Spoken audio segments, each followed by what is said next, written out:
si vous nous rejoignez dans notre rubrique Entreprise et Innovation avec aujourd'hui notre invité Antoine Fraisse-Soulier, Financial Market Analyst chez eToro. Bonjour Antoine et merci d'être avec nous. Alors pour commencer, est-ce que vous pouvez nous expliquer déjà les fondamentaux d'eToro et son caractère social?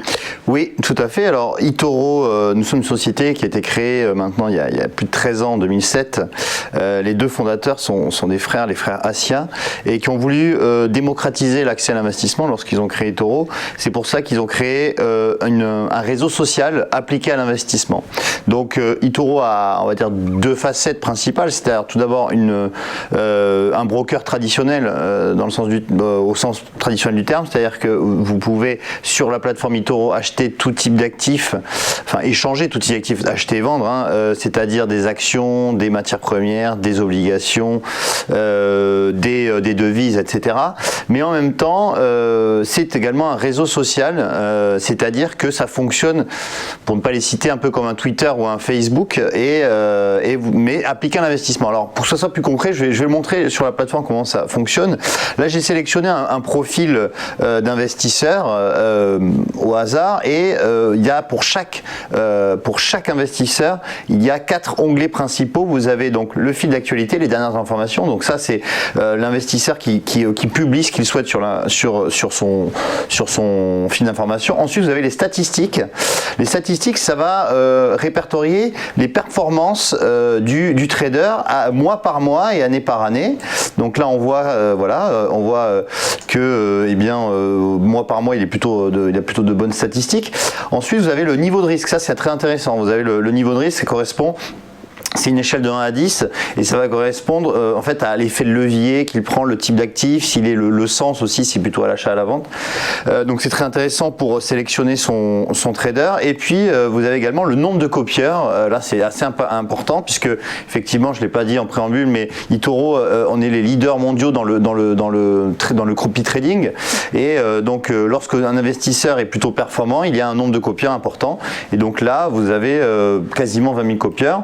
Pour terminer les onglets, vous avez également le portefeuille, ça c'est très important. Vous avez toutes les positions en portefeuille du trader, donc vous pouvez voir sur quoi il est investi, et également le graphique, ça va reprendre la courbe de performance depuis l'historique, depuis le début de son investissement. Voilà, donc c'est assez complet en termes de réseau social impliqué à l'investissement.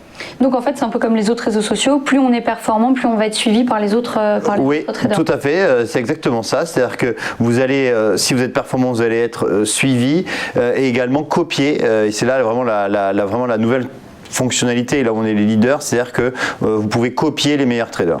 Et est-ce qu'on touche à un pourcentage lorsqu'on est suivi par tant de followers? Alors effectivement, lorsque vous êtes très copié et très suivi, selon plusieurs critères, ça va dépendre du montant investi, ça va dépendre aussi du nombre de copieurs, vous allez être rémunéré. C'est le programme Popular Investor, comme vous voyez à l'écran, et grâce à ce programme, comme je l'ai dit, selon de nombreux critères que vous pouvez d'ailleurs trouver sur le site, eh bien vous allez être rémunéré jusqu'à maximum 2% de l'actif under management, c'est-à-dire l'asset under management, c'est-à-dire le montant total, le volume total copié. Voilà, vous allez toucher 2% par an. Alors parlons un peu de l'actualité maintenant, Antoine, notamment l'actualité des marchés financiers avec Wall Street qui ne cesse de réaliser des records. Oui, alors effectivement, on a eu un mois de février où les records se sont accumulés sur les marchés financiers, et notamment à Wall Street. Le Dow Jones a accumulé des records sur records. On a également le CAC 40 qui a atteint un plus haut niveau depuis un an, à 5800 points. Ceci étant, depuis une semaine, attention, parce que il y a un nouvel invité, si je puis dire, qui s'est invité dans le débat public et dans le débat et les nouvelles craintes en fait que peuvent avoir les investisseurs, c'est l'inflation. L'inflation, on en parlait plus vraiment depuis quasiment une dizaine d'années, et là avec les plans de relance successifs, massifs, de la part des États-Unis mais également de l'Europe, avec également une reprise de l'économie assez significative, puisqu'on attend des taux de croissance entre 5 et 10% dans les pays développés cette année, eh bien l'inflation pourrait faire son retour. Alors hier, on a eu effectivement Jérôme Powell qui s'est exprimé devant le Sénat, le comité bancaire du Sénat, et qui a annoncé que finalement l'inflation n'était pas prévue avant 2023, que la politique monétaire de la Fed resterait accommodante jusqu'à ce que le taux d'inflation soit durablement au-dessus de 2,5%. Aujourd'hui, on est plus à 1,5 environ, donc on en est vraiment encore loin. Et par conséquent, on a toujours des politiques monétaires qui soutiennent les marchés et qui permettent en fait aux marchés de ne pas chuter et de ne pas baisser, puisqu'ils sont en constante progression ou consolidation, mais ils ne chutent pas. Et donc ça quand même soutient l'économie et les marchés financiers. Et son discours, il a été entendu, ce que j'allais vous demander par les investisseurs. Alors, écoutez, ce matin, c'est vrai que lorsqu'on regarde l'évolution des marchés, eh bien, on a un CAC 40 qui est en progression. Alors à l'heure actuelle, alors là, il repasse à l'équilibre, à moins 0,03, mais on est toujours au contact de ces 5800 points. C'est vrai que Jérôme Powell, à mon sens, a eu un discours très accommodant hier. Il va encore de nouveau s'exprimer aujourd'hui devant la Chambre des représentants, mais on sent que les banques centrales sont vraiment derrière pour influer toujours des nouvelles positives pour les investisseurs. Et on a aussi Christine Lagarde, présidente de la BCE, qui s'est exprimée la semaine dernière, qui a dit qu'elle regardait attentivement le taux d'inflation en Europe.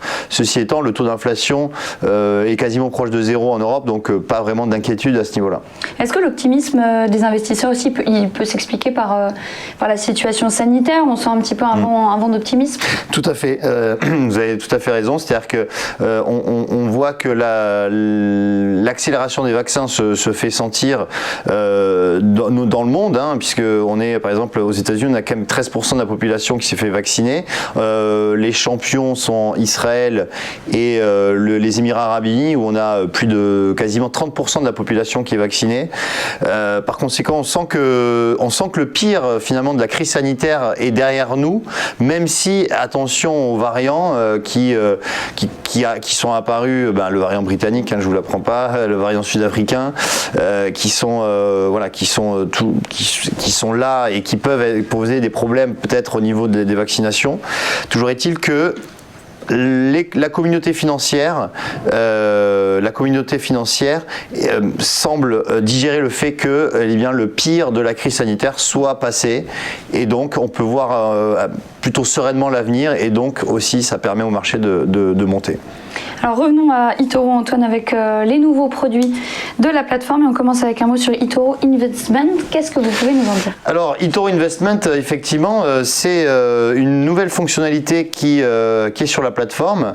Ça permet en fait aux utilisateurs, comme vous le voyez à l'écran, de voir par exemple les earning reports, c'est-à-dire les publications de résultats de la semaine, comme ici.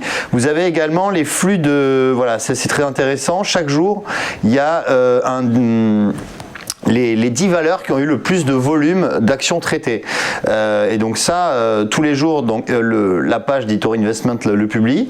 Comme on peut le voir à l'écran, vous avez donc, par exemple, hier, c'était l'iShare du UK Property, où il y a eu un volume supérieur à un volume 510% supérieur aux 20 séances précédentes. C'est-à-dire qu'on a eu un volume x5 par rapport aux 20 séances précédentes, et donc ça c'est très intéressant à regarder, parce que vous voyez là où il y a les actions qui bougent en termes de volume, et souvent c'est là ensuite qu'il y a de la performance, soit positive soit négative, mais toujours est-il que c'est très important de le savoir. Et en général, vous avez également le cours de bourse qui bouge, puisque quand on regarde par exemple la 6e et la 7e ligne, on a des performances à plus 12 et à plus 13% pour ces sociétés. Par conséquent, eh bien, c'est vraiment des choses importantes à regarder. Donc je vous invite à regarder donc cette nouvelle page qui s'appelle eToro Investment. Et tous les utilisateurs d'eToro y ont accès? Tout à fait. Alors un mot maintenant sur le copy portfolio VaccineMed, portefeuille d'investissement sur les vaccins, particulièrement intéressant en ce moment. C'est ça. C'est vrai qu'on a mis en place ce nouveau copy portfolio en début d'année. La thématique des vaccins, bien évidemment, fait de plus en plus l'actualité parce que on le sait, les vaccins sont quand même très importants dans le monde. Hein. C'est entre 2 et 3 millions de décès évités grâce aux vaccins. L'OMS a validé à peu près une vingtaine de vaccins dans le monde, les plus connus étant contre la rougeole ou encore le choléra ou l'hépatite B. Et effectivement, l'apparition du Covid-19 a fait que eh bien, la course au vaccin s'est mise en place entre d'un côté les biotech et de l'autre côté les gros labos pharmaceutiques. On a vu que la première alliance qui a trouvé le vaccin, c'est Alliance Pfizer-Moderna, donc une biotech et un labo. Ensuite, pardon, je me suis trompé, c'est Pfizer et BioNTech qui s'est allié, et ensuite on a eu Moderna qui est un labo, qui est une biotech qui a trouvé le vaccin le plus efficace aujourd'hui, qui est à 95% voire plus efficace contre le Covid-19. Ensuite, lorsqu'on regarde le marché du vaccin, c'est un marché qui va vraiment se développer. En 2019, on avait 50 milliards de dollars d'estimation sur le marché. En 2025, on estime que ça sera 150 milliards de dollars. Donc un marché qui va tripler en 5 ans avec un taux de croissance annualisé de 25% par an. Y compris tout ce qui concerne l'Europe. Y compris tout ce qui concerne l'Europe, même si en Europe, effectivement, on a pris du retard. Sanofi, qui est le 4e labo mondial, tout de même, qui pèse 100 milliards de dollars, eh bien, n'a pas réussi encore à développer son propre vaccin. Il devrait, selon les estimations, développer le vaccin au 4e trimestre 2021. Mais aussi, on a Valneva, qui est une biotech française, qui a dit qu'elle pourrait développer un vaccin courant 2021. On n'a pas plus d'informations. Mais c'est vrai que, bien évidemment, les leaders, c'est encore une fois les États-Unis, avec le Royaume-Uni, quand même AstraZeneca, voilà, qui sont leaders dans ce domaine. Et là, comme on voit à l'écran, le portefeuille. Alors le portefeuille qu'on a mis en place chez eToro est composé d'une quinzaine de valeurs. Vous avez les principales lignes à l'écran. Novavax qui est un labo important, une biotech, pardon, chaque fois je fais l'erreur, c'est une biotech américaine qui a réussi à débloquer 1,6 milliard de dollars d'aide gouvernementale, donc qui est une des principales lignes du portefeuille. Valneva, j'en parlais précédemment. On a également des Johnson & Johnson, qui est le principal labo, pour le coup, pharmaceutique au monde, 2 fois plus grand que Pfizer. Et ensuite, vous avez des biotech qui se développent dans la recherche et dans la recherche des vaccins, donc comme VBI Vaccines ou Vaxart. Vaxart, c'est une biotech américaine spécialisée dans les vaccins par voie orale. Voilà, donc on a une ligne, un portefeuille assez bien équilibré.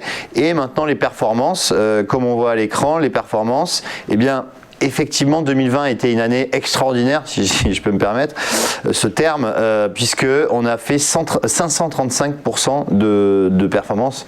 C'est une année qui aura du mal à être